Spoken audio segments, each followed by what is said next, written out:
Filipinos are very humorous people, right? So much so that we have invented words and phrases that have become so popular and they became a part of our daily conversations and our everyday language. I will show you some of these words and phrases and hopefully I will give justice doon sa mga words and phrases na ito. Okay? Medyo baka hindi po maganda yung pagkakasalita ko kasi wala ako sa generation ng mga sumikat itong mga words and phrases na ito. Unang-una, subukan natin. First one, ayan, awit sa'yo, di ba? Awit. Pag sinasabi, naririnig ko to lagi kay Patrick di ba? Awit sa'yo.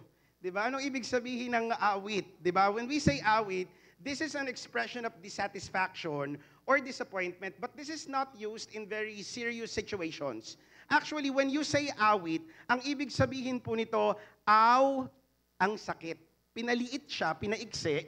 So that's the shortened form. Oh, di ba? Hindi nyo alam. At least alam ko. Awit sa inyo.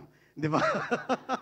Di ba? Yun ang ibig sabihin ng awit. Ouch, ang sakit. So pinaiksi siya, awit. Di ba? Awit sa inyong lahat. Di ba? Next one. Ito we have naol or sana all. Di ba? Halimbawa, this is an expression of desire to have something that other people have. Say for example, sana all malaki ang sweldo kimiko. Di ba? Ganon. Di ba? Sorry, nag-name drop tayo dito sa unahan. Ayan, next one, pangatlo po. Ayan. Yan. For the person. Ayan, yung mga for the person. Si Joshua, nakikita ko, nagpo-post ng for the person ito Ayan, di ba? Si Joshua ng FCC Rosales. Ayan, di ba? Nakikita ko yung post niya minsan Now, when you say for the person, it is usually used to say what one is doing or describing the person. Say, for example, for the gastos na naman ang person. Di ba? Or for the add to cart na naman ang person. Di ba? Ito yung mga language na ginagamit natin usually. Ninyo pala, hindi ko nagagamit ito Di ba? Sa mga usual and daily conversations natin. Ayan, pang-apat. Ito po. Pang-apat, for today's video. Ayan, di ba? Pag sinabi natin for today's video, ang sinasabi natin dito, for today or right now. Ayan, sorry po, kailangan ko yung water ko. Pwede pong paabot nung mug. Yan, yung mug na lang, sir. Ayan, para ating pong ma-promote. Actually, yun lang ang plano ko. Okay, i-promote po yung mug natin. Baka ho may gusto pong mag-avail ng ating mug. Okay, kayo po ay makipag-usap lamang po kay Ate April, ang owner ng anong disenyo. Yan, iinom pala ako para hindi halatang pin-remote ka lang. Ayan. Okay, so for today's video, and lastly, and we will be focusing on this one, and I think many of us, if not most of us, are familiar with this. Ito yung word. Ayan, lumalabas na ba siya? Aesthetic. Diba? Pag sinabi nating aesthetic, paano ba sinasabi ito pag sa kasalitang kalye? Aesthetic. Aesthetic. Yan. Aesthetic daw. Diba? This is the slang for the word aesthetic, which describes that something or someone is beautiful, visually appealing, and eye candy. Kasi dapat napakahalaga na maging maganda ang nakikita at ipinapakita natin visually. Right? You see, we live in a very image-driven society. Dapat for the aesthetic ang lahat ng pinopost natin. Right? Amen daw. Amen. Dapat for the aesthetic ang lahat ng pinapost natin online. And in the physical world, dapat maganda yung ating self-presentation. Visually appealing, my aesthetic. You see, our self-concept has become so much dependent on that aesthetic, on the aesthetic of that image that we project to the world. And our happiness has become so dependent on the judgment of that same image. Ganon yung usually na nangyayari sa atin. In the social media world, kaya nga na-edit natin, we filter out everything to our heart's content bago natin siya i-post, yung pictures natin, because una, ayaw naman nating maging pangit yung posting natin. Diba? Pangalawa, the virtual community might judge us on the basis of that image. And so, for today's video, we will talk about the image that we project. While at the same time, we will look at ourselves beyond that image. Beyond what people usually see, beyond the superficial. Magandang umaga po. Welcome to our first lecture this morning. This is Beyond the Surface. You see, it's very easy for us to envy those who project an almost perfect image to the world. Especially kapag binababad natin yung mga sarili natin sa mga images na ito online. There is that subconscious effect on us on how we see others and definitely kung paano natin tinitingnan yung mga sarili natin. Hindi lang natin alam, nakakaapekto na yun sa pagtingin natin sa sarili natin. Particularly kapag ang nakikita natin palagi at binababad natin yung sarili natin sa mga visually appealing na mga images online. Sometimes iniisip natin, sana ako na lang siya, sana meron ako nang meron sila. Right? The image that the others are projecting are things that we envy to have. I want to be like him. I want to be like her. I want to have what she has. I want to have what he has. You know, we have to be very careful of what we wish for because we might be praying for the wrong things. You see, they say pictures say 1,000 words. And I would agree 100% that pictures are worth 1,000 words and more. You know, one of the things that I learned in the process is not to trust every single image I see online. Mahirap pong pagkatiwalaan yung nakikita na lang natin, okay? Because unang-una, you do not know the stories behind those pictures. Hindi natin alam yung storya behind dun sa mga images na nakikita natin, those images that are perfectly projected, but those smiles are hiding a lot of pains, a lot of troubles, a lot of sorrows, a lot of tears. The image that we project is the same image that we try to protect. Ipakita natin na okay tayo sa buong mundo kahit na alam na natin na wasak na tayo sa loob natin. We go for the superficial. Doon lang sa kung ano yung nakikita natin. We care so much about that image that sometimes we forget to even care about ourselves anymore. We live in a very image-driven society. Si Eric Kim, international photographer, ang sabi niya po, we curate our image by showing our best selves on social media.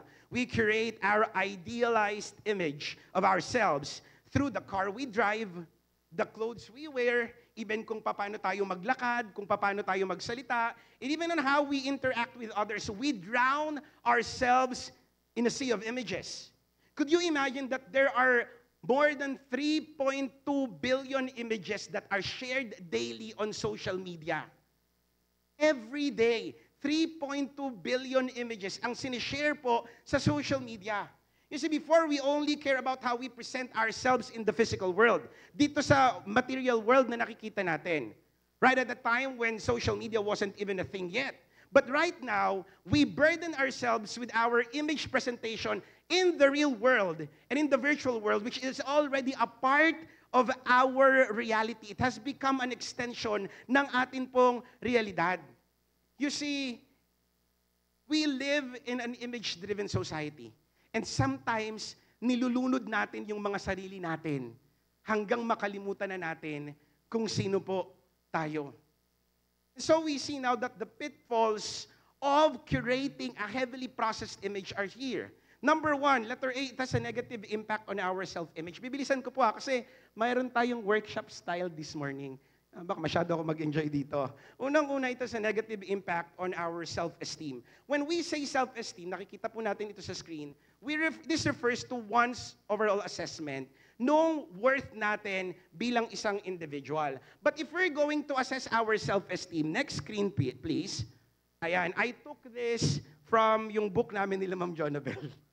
Okay, this is a topic on the psychological view of the self. And this is how we view our assessment of our own worth. There are specific elements that contribute to our self-esteem.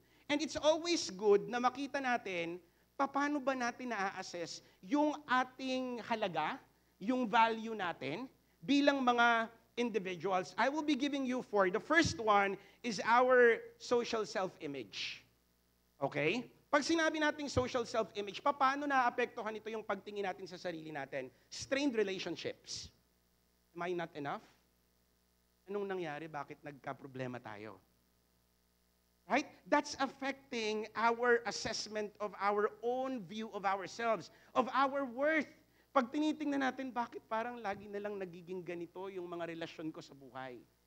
To my partner, to my wife, to my husband, to my friends, to to my colleagues, naapektuhan nun yung pagtingin natin mismo sa sarili natin. Right? Ano bang mali sa akin? But, if you have healthy relationships, right? If you are working on healthy relationships, and you are doing fine with dealing with people, you are doing great in this category. Nagbo-boost ng self-worth natin. Right? Next one, tingnan po natin ito. Ito yung tinatawag nating emotional self-image. Parang nagle-lecture sa klase dito. Okay. Emotional self-image. How do we deal with this in the concept of our self-worth? Yung mga emotional responses ng ibang tao towards us. Kapag ang lagi mong nare-receive ay galit ng ibang tao. Right? Yung lagi kang sinisigawan ng ibang tao, na-embarrass ka ng ibang tao, yung hate nila na-absorb mo, yung disgust, yung galit, yung init ng ulo. Lagi mong iisipin, ano bang mali ko? Ano bang problema ko? But if you are receiving love, right? But if you are receiving understanding, right? It's different. Kasi yung self-worth mo tumataas. Right? Sa mga magulang, that's very important that as you raise your children, di ba? You give words that are not punitive to them. Pag sinabi nating punitive, pinapunish natin yung mga tao sa paligid natin through our words. Diba? But sometimes we also punish ourselves with our words. Ang tawag doon, self-punitive. Diba? Pinapunish natin yung mga sarili natin pag may mga bagay na hindi magandang nangyayari sa atin. Right? And that's something that we should not do. And sometimes, yung ibang mga tao, may mga sinasabi sa atin na negative, you have to dodge those things because God did not create us for those words. Right? Dapat hindi natin tinatanggap yung mga bagay na yun na sinasabi ng mga tao sa paligid natin. Next one, I think there are some students here and many of us have been students before, yung academic self-image natin. Kapag bumabagsak tayo, sinong naranasan ng bumagsak? Ang konti naman namin, ayan, sama tayo dyan. Di ba? College algebra. Ayan. May lakas naman ng sigaw dyan ng mga bumagsak sa college algebra. Yan, damayan nyo ako. Di ba? Ang laki ng epekto niya sa self-image mo. Sabi ko, ano ba yan? Anong pagkukulang ko sa mundo? Di ba, bakit kapag nakikita ko na yung mga equations na ito, nag-i-isto lang utak ko? Di ba, parang, wala na. Hindi mo na siya ma-absorb. Di ba? But bringing in here sa konsepto nating mga young professionals, sa career natin, kapag pinapahiya ka ng boss mo sa harap ng mga colleagues mo, how do you feel? Right? Sakit yun. Lalo na pagbago ka pa lang, pagbago ka pa lang naman, minsan nabubuli ka sa workplace. Binibigyan ka ng pinakapangit na schedule. Sorry, dama ko Okay. Yung unang turo mo, 7:00 ng umaga, ang last na turo mo, 2:00 ng hapon. Anong gagawin ko dun? Baka daw ng materials. Diba? But honestly, when we receive those things, medyo masakit po sa atin yun, napagalitan ka ng boss mo, na-terminate ka sa work, hindi ka ma-hire sa trabaho. You feel like meron ka pa namang ibibigay, meron ka pang ibubuga, pero pakiramdam mo, there are not a lot of opportunities na nag-open na ng door sa'yo. There was a time, sorry Gemma, I'll use this time para, nung one time na nag-uusap kami ni Gem, sabi niya, kuya, alam mo, nahihiyak ako.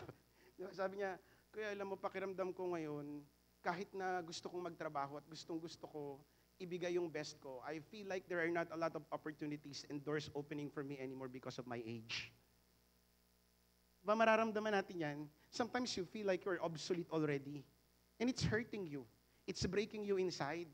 Di ba na walang nagbibigay kahit papaano ng opportunity, ng doors. Nobody wants to gamble on you anymore. Sakit yun. And then we have this, our physical self-image. Our image, our physical appearance, how we see ourselves in front of the mirror, yung height natin, yung weight natin, and even our hairstyle. Diba? And when we do not like what we see, we punish ourselves with unpleasant words. Katulad ng sinabi ko kanina, yung punitive self-talk. Diba? Dapat hindi po natin ginagawa yun. We have to unlearn doing those things. Kasi when you talk about, say for example, body shaming, it's not only other people who could actually body shame you. You can body shame yourselves. Taba-taba mo kasi. Pero sinasabi mo yun sa sarili mo. Right? You are body shaming yourself. And remember, you are God's masterpiece. Right? Dapat hindi natin ginagawa yung mga bagay na yon. Or we hide behind the filters that we think could save and salvage our image, our self-presentation. Next one, unrealistic expectations. Here lies the problem of online authenticity. Diba, kahit sa physical world din, diba, yung authenticity natin. You know, people lie in social media a lot. Ang daming mga kasinungalingan ang nakikita natin, nababasa natin, at yung mga images na nakikita natin doon, there are a lot of lies about those images. They are too much curated and heavily staged photos that we see every day. We share our journey and adventure, how much you love your significant other, that you are doing great in life, but you are hiding behind a mask when we know all too well that your life is already falling apart. And you're still not slowing down. You're not going off the grid and trying to reassess and reflect what is going on with my life at the moment. Because you're so much focused and concerned about what other people might think about you. The truth is, these people don't care about you. They care about themselves. So we have to take care of ourselves just the same. But still, we choose to live in that make-believe world of ours instead of facing these situations head-on because we are scared to see ourselves for who we have become and see our troubled lives for what it is because we care so much about what people think about us. We live in a very image-conscious society. We always ask these questions. What do people think about me? What do people feel about me? How do people see me? We are so much concerned about our image presentation when our concentration should be our image restoration. Our image restoration. Because again, remember people, we are created in God's image.